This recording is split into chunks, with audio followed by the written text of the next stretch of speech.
En 1889, Ferdinand de Lesseps achète pour sa Compagnie universelle du canal interocéanique de Panama 6 locomotives à vapeur 130 T à la société Kyle. Mais la faillite est rapide et la société d'entreposage des colonies espagnoles achète alors tout le matériel ferroviaire pour construire le réseau de l'île de Porto Rico. En 1898, les Américains chassent les Espagnols de Porto Rico et la compagnie devient américaine. En 1929, après 38 ans de dur labeur, les machines cessent leur service et Henry Ford, le constructeur de voitures, se fait offrir la machine ayant tiré le 8 mars 1891 le premier train de l'histoire de cette île.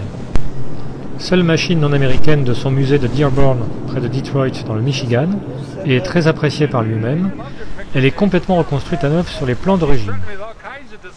En 1977, il est décidé d'accentuer le caractère américain du musée Ford. N'ayant plus sa place, la machine est vendue à une petite banque locale de Traverse City pour en orner le siège social. S'étant construit un nouveau siège, la banque met en vente la gare et la locomotive en 1994. Au cours de l'été, l'annonce de cette mise en vente est relayée auprès des réseaux touristiques français par plusieurs sources. Arnaud Giraude et Olivier Jaubert se renseignent sur la nature exacte de cette affaire et obtiennent rapidement tous les détails qui nous manquaient. Le soir des obsèques de M. Jantel, président du chemin de fer de la baie de Somme depuis 1982, une information nous parvient des États-Unis mentionnant l'urgence d'intervenir car l'affaire doit être réglée pour le 19 octobre. Olivier Jaubert part sur le champ aux États-Unis pour régler cette affaire.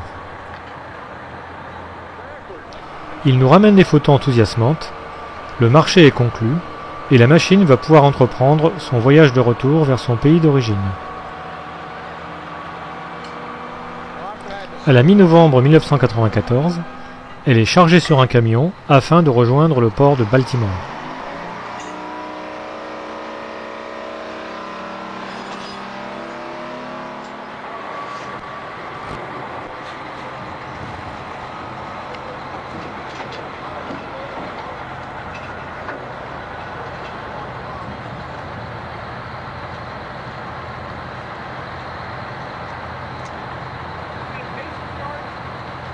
Not today.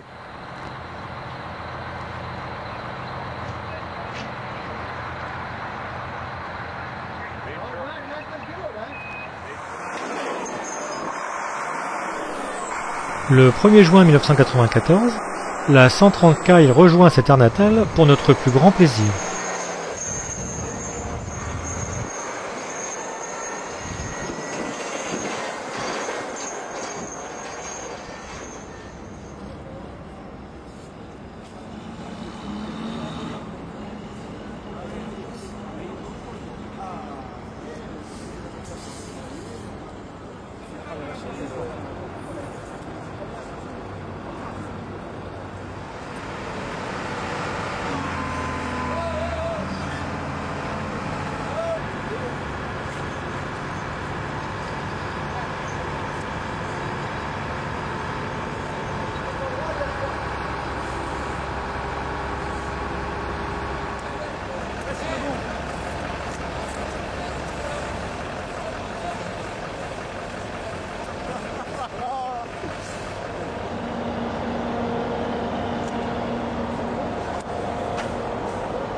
Pour le bonheur des photographes, des petites mises en scène sont organisées avant de prendre la route de Saint-Valery.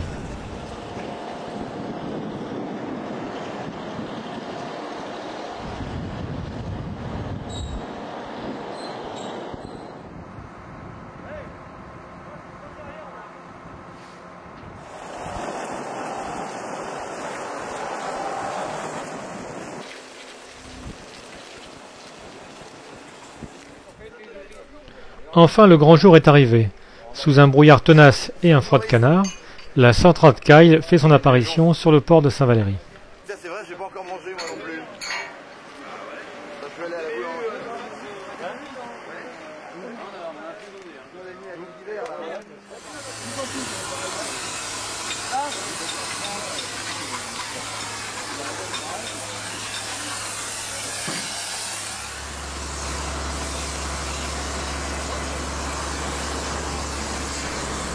Déchargée sur le port, la machine devra être remorquée jusqu'au dépôt de Saint-Valery-Canal.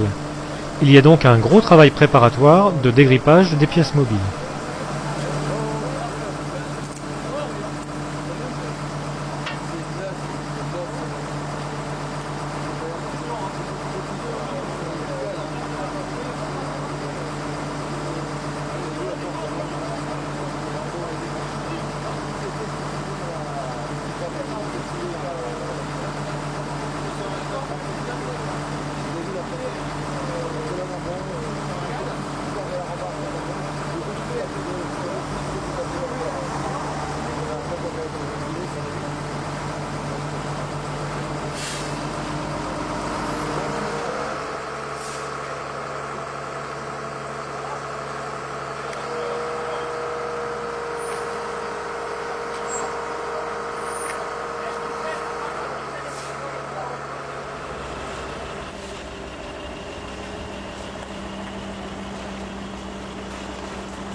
Sous l'œil attentif d'Olof, notre fidèle membre suédois, la 130 Kyle va enfin retrouver la voie métrique qu'elle a quittée en 1929.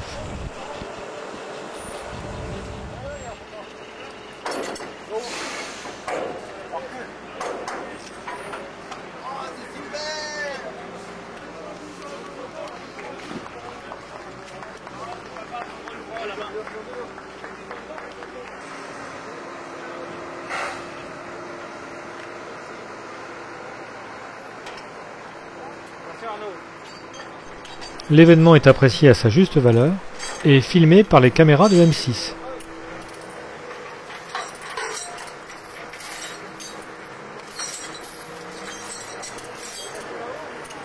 Ouais, pour les moutons, c'est bien. Hein.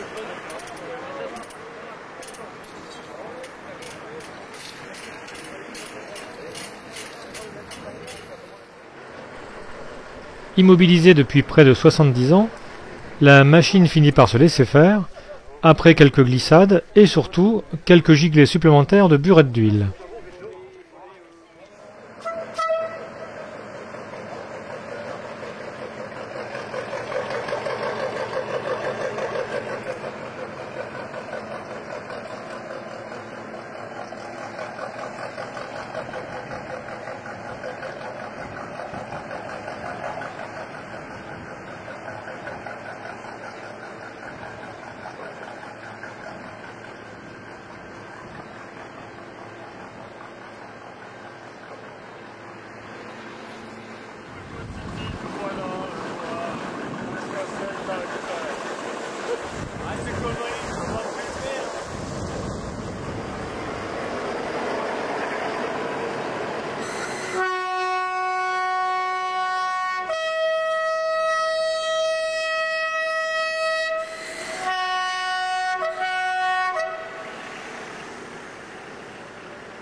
Les pièces en bronze ont été soigneusement emballées et cachés dans les sous-taos de la locomotive qui ont été soudés.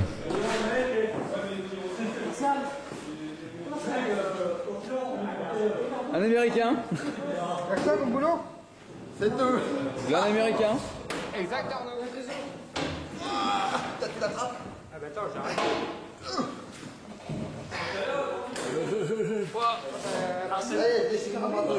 Arsène Lupin. C'est des golfs. Je croyais que c'était le 17 votre fête. C'était le 17 votre fête là. Ouais.